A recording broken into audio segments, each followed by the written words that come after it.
அஸ்ஸலாமு அலைக்கும் சொந்தங்களே, வாங்க இன்றைக்கி நம்ம வீடியோக்குள்ளே போகலாம். இன்றைக்கி இந்த மாதிரி வீடியோன்னு பார்த்திங்கன்னா, இன்றைக்கி வந்து காலையிலே லஞ்ச் பாக்ஸ் வீடியோவுக்கு தான் ரெடி பண்ணியாச்சு. அதுக்கு முன்னே பார்த்திங்க அப்படின்னா பாதாம் பால் தான் இன்றைக்கி பண்ண போகிறேன்.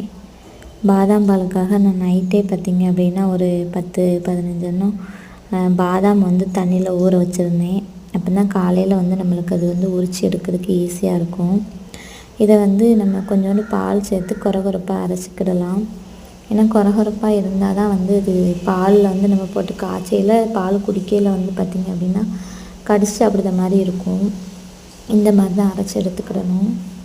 அதுக்கப்புறம் பாலில் போட்டு நம்ம மறுபடியும் அதை அப்படி கிண்டி அடுப்பில் வச்சு கிண்டி விட்டுக்கலாம், இல்லைன்னா அடி பிடிச்சிரும். கலருக்காக நான் குங்குமப்பூ வந்து கொஞ்சம் தண்ணியில் போட்டு வச்சுருந்தேன். அதையும் வந்து பார்த்திங்க அப்படின்னா நல்லா கலர் கொடுத்துருக்கு. நம்ம அதையும் ஊற்றிக்கலாம்.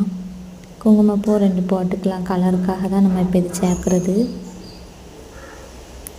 இப்போ நாட்டு சர்க்கரை சேர்த்துக்கோங்க. நாட்டு சர்க்கரை வந்து இருந்துச்சு அப்படின்னா நாட்டு சர்க்கரை போடுங்க, இல்லைன்னா நார்மல் சர்க்கரையே போட்டுக்கோங்க.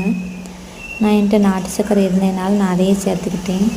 எங்கள் 4 பேருக்குமே பார்த்திங்க அப்படின்னா இன்றைக்கி வந்து காலையில் பாதாம் பால் தான். லஞ்சுக்காக இன்றைக்கி நான் என்ன ரெடி பண்ணியிருக்கேன் அப்படின்னு பார்த்திங்க அப்படின்னா, இன்றைக்கி வந்து எப்போதும் போல் சோறு தான்.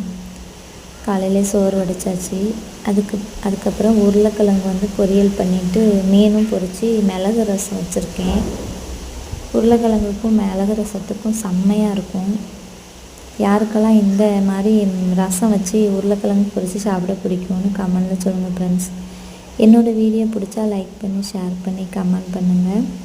என்னோடய வீடியோ பார்க்கணும் அப்படின்னா என்னோடய சேனலை சப்ஸ்கிரைப் பண்ணி வச்சுக்கோங்க. அப்படின்னா நான் போடுற வீடியோ வந்து உங்களுக்கு வந்து பார்க்க முடியும். ஓகேங்களா? பாய், நாளைக்கு பார்க்கலாம்.